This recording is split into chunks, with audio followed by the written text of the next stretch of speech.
I've removed the bottom cover, and as you can see, it's really dirty. I'm gonna clean it off.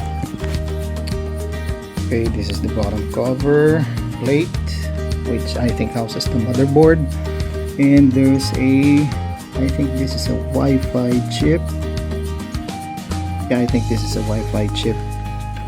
Okay, I'm gonna clean it off. Some of the dirt.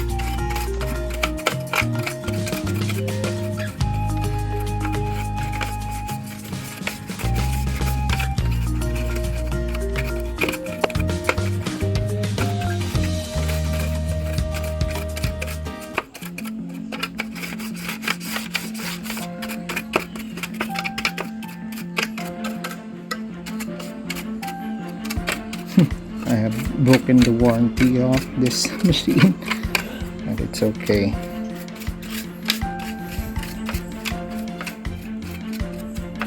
I just wanna see what's working.